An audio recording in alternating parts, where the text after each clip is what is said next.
Hi there, boys and girls. How are you doing? I hope well. I have a story to read to you today. It's called The Berenstain Bears and the Homework Hassle. This might be something some of you need to hear right now. Mama was sitting in her favorite chair, straightening up her sewing basket when she sniffed the air and asked, "What's that funny smell?" Papa looked up from the evening paper and sampled the air. He said. "I smell it too. It smells like garbage," said Mama. "It smells like garbage." Papa sniffed again.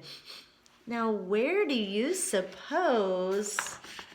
"Well, I'll tell you where I suppose," said Mama, who had put aside her sewing basket and sniffed around the room.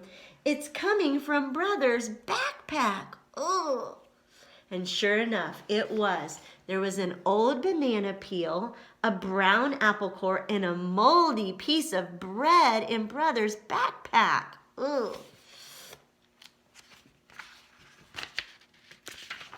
But that wasn't all there was in Brother's backpack. Among the books and letters and papers was a letter. It was old and wrinkled, and it was from his teacher. Mama read it. Then she passed it to Papa. After Papa read it, he looked across the table at Brother, who was doing his homework. In case you're wondering what the letter said, it said, "Dear parent, I regret to report that Brother Bear has fallen too far behind in his homework. Please call me. Yours truly, Teacher Bob." So, at least Brother was supposed to be doing his homework. And maybe he was, but it was hard to tell by looking at him. He had a card table set up in front of the television that was showing his favorite program, The Bear Stooges. He was listening to his radio and talking into a cell phone at the same time. There was a game bear and a bowl of popcorn on the TV. And oh yes, there were some school books and a pencil and paper too. "Excuse me, young sir," said Papa. "Is this the Mars space station?" I'll get back to you, Fred," said Brother.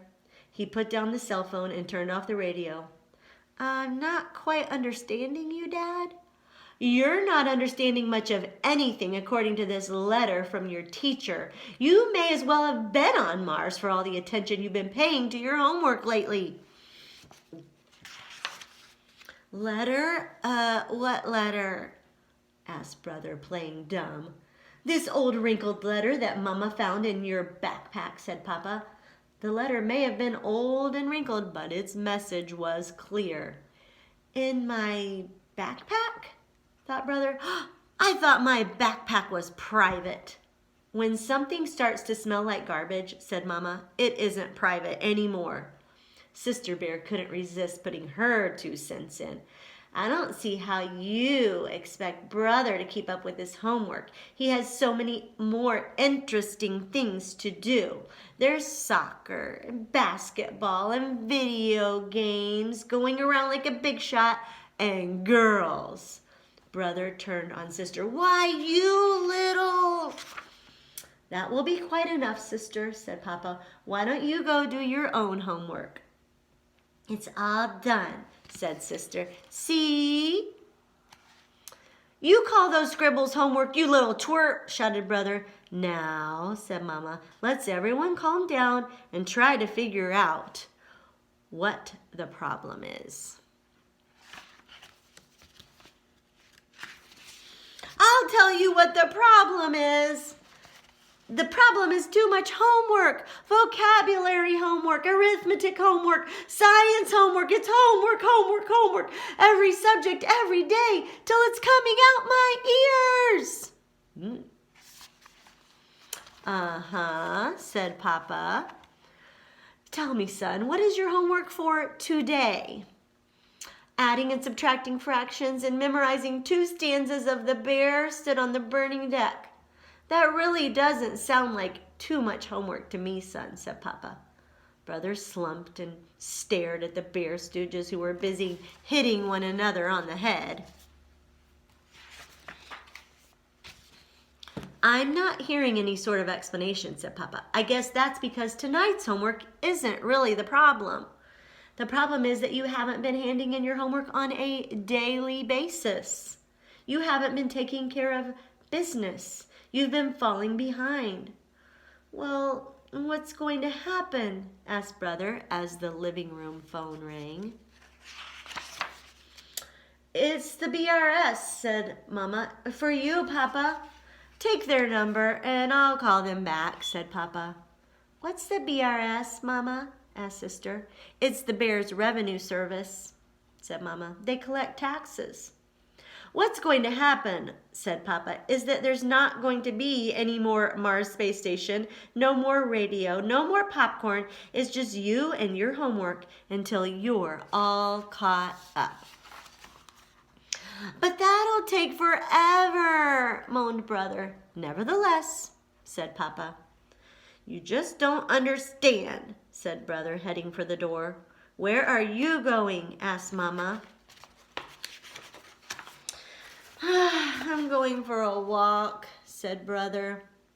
As often happened when Brother had a problem and went for a walk, his feet led him to Gramps and Gran's just down the road. Gramps and Gran could tell Brother was in trouble as soon as they opened the door. After some milk and cookies, Brother told them the whole miserable story, the telltale letter, the missed assignments, the no television, the no video games, the no anything, until he caught up. And he was so far behind that he'd never catch up. Oh, you'll catch up, said Gramps. Your father did. Huh? Said Brother. Same thing happened to your dad when he was your age, said Gramps. Of course there was no television. No television? Thought Brother. Wow, that would have been like really being on Mars. Well, we had radio, continued Gramps. We still have it, of course, but radio was like television then. It had good stories every evening. There was a Western called Bear Smoke, and Buck Bruin in the 25th century was sort of like Bear Trek is now, and your dad listened to them while he did his homework, and he was big on sports, just as you are. So he fell further and further behind. I clamped down on him, just the way he is clamping down on you. Wow, thought Brother. It made him feel better to know that Papa had gone through something like that himself, and he did understand. A stranger was meeting with Papa when Brother got home. He's from the BRS, said Sister. It has something to do with taxes. It looks like Papa hasn't been taking care of business either. The stranger was about to leave. We'll be glad to give you a little more time, but you're going to have to catch up, he said as he left. And that's how it worked out. Brother Bear on one side of the table and Papa sitting on the other side. It was a good lesson for both of them. Now, boys and girls, I have a feeling that your parents aren't behind in their work. Maybe you're not either, but you know, it can happen. So we're going to say something that George Washington used to say. He said, do your best, your very best, and do it every day. That's what we should try to do.